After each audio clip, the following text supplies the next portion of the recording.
Hi, it's Jessi with Simply Refreshing Live. Thank you for being here today. I'm very happy that you decided to join me for this video. First things first, please subscribe to my channel and click that bell button down there so you can get notified when I post something new. Today I want to talk to you about something that is very, very sensitive and touchy. Something that I was quite honestly refusing to talk about. When I sit down and write what I want to talk to you guys about, I have a notebook here and I just write my notes and I write what I'm feeling and what I'm knowing about the subject. And I was refusing to do so, so I started thinking of some other alternatives. And I was drawing a blank. I couldn't think of anything else. And this word kept being whispered into my ear, and God kept tugging into my heart to speak to you about this. But I was refusing. I stopped for a couple days actually and just thought, okay, I know a new idea is going to come. I even went to read other subjects and, try to get my mind off this, but I just couldn't. And I knew it was God telling me to talk to you about this. And so in obedience, I will. Today, I want to talk to you about loneliness.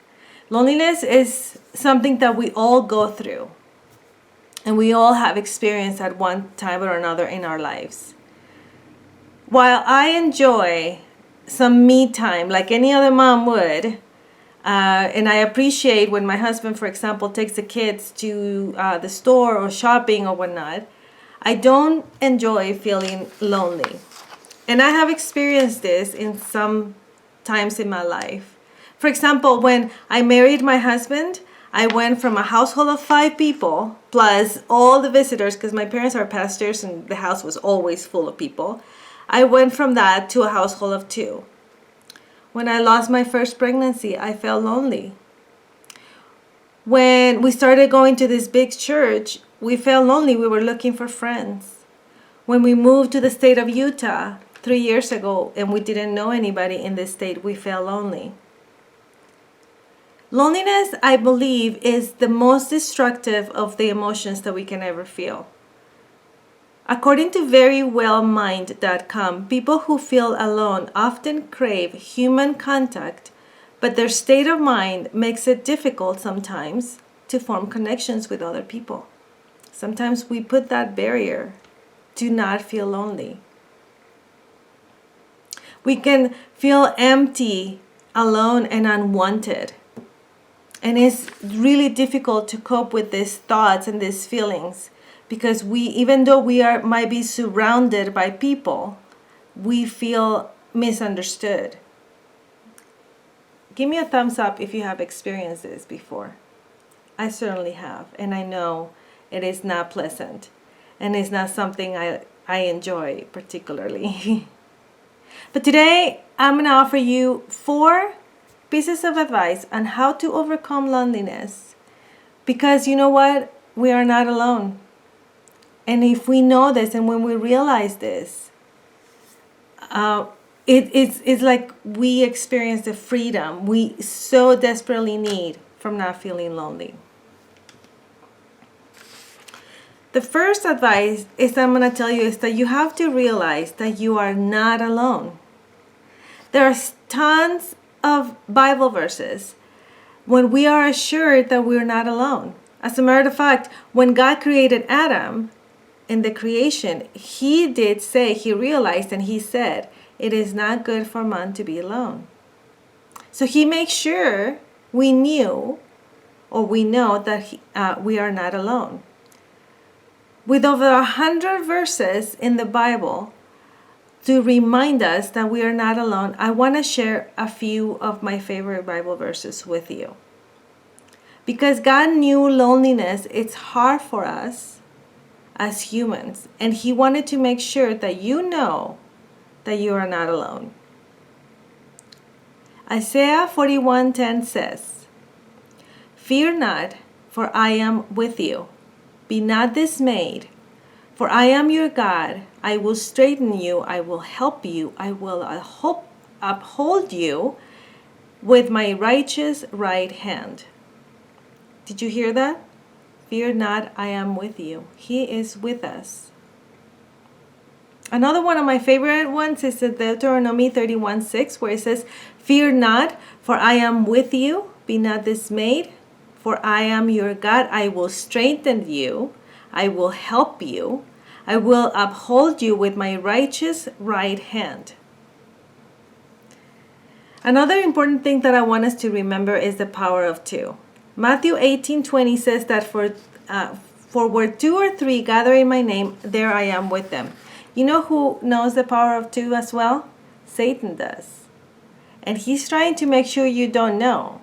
Because when there is two together in the same spirit and two of us can come together in prayer and be with each other, we are stronger. And so Satan is trying to make you believe that there's no such thing. So don't believe that. There is power in two. The power of two, remember that. Tip number 2, or advice number 2, reach out. Seek out your community. If nothing you like is being organized out there, you be the organizer. You be the one that initiates things.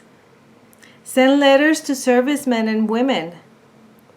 Interact with others in social media. Now, I know social media can be tricky, and we were talking about that the other day. I know that sometimes people hide behind social media to insult others, but if you put it in a way that is peaceful and you speak peace and just love and unity, people are going to find you like that. And so those people can be your friends. It has happened to me, and so that's a good thing. I do take advantage of social media.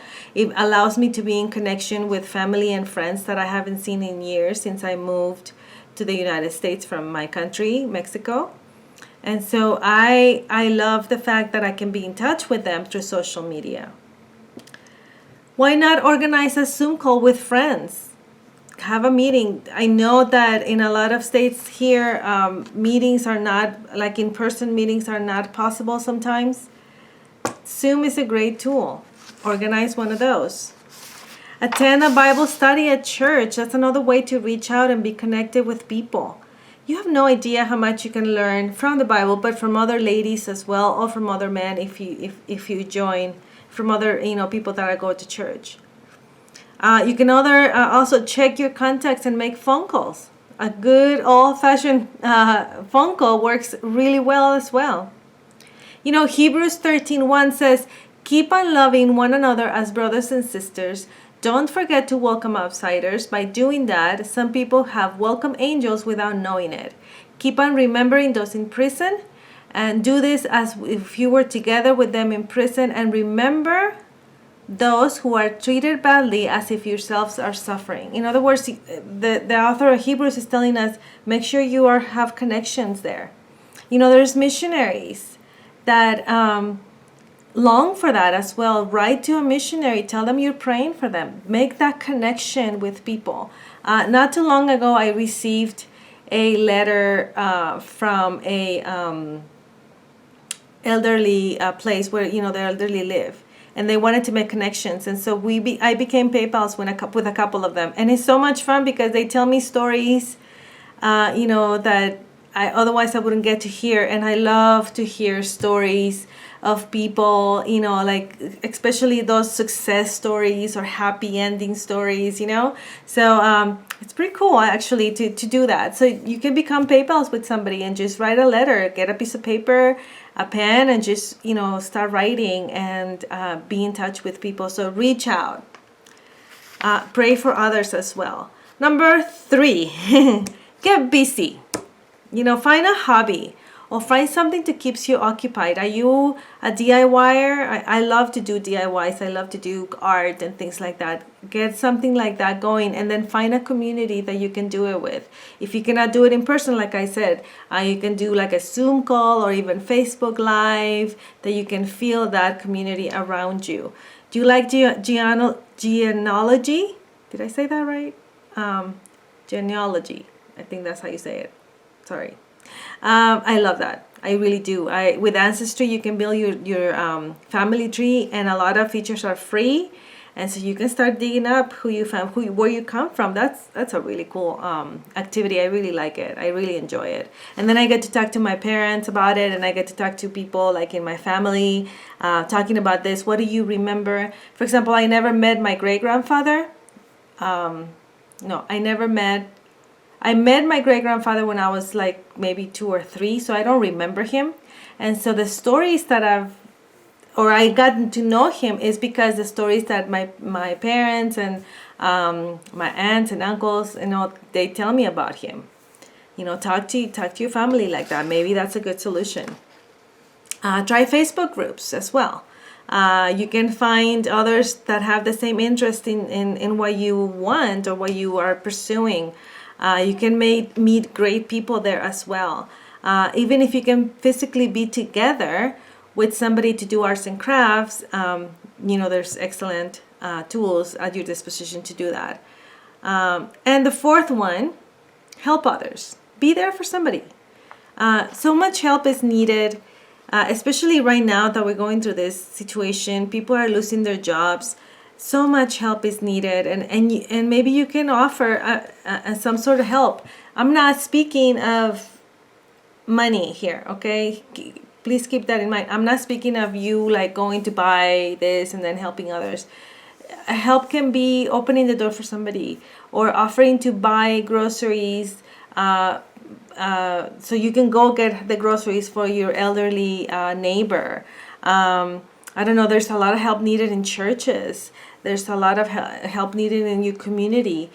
Just yesterday I heard or I saw a post in my community here and where I live that there are collecting food for the food banks because they are overwhelmed. They can keep with the demand because a lot of people have lost their jobs.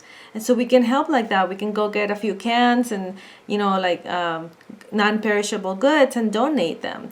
Helping others brings satisfaction to ourselves because we feel good about ourselves. And we can meet great people in the process. And so I encourage you to do the same. I encourage you to go out there, help others, volunteer, in other words, get out of your shell. Let me know what you think. Let me know if you have any other advice to not feel lonely. I actually wrote a blog on emotions because right now we're going through we're going through these holidays and emotions and everything can rise up, and loneliness is one of them. So I will encourage you to check it out and see if it can help you with emotions, and just balance our emotions during the season and throughout the year as well. Thank you for watching, and we'll see you next week. Bye.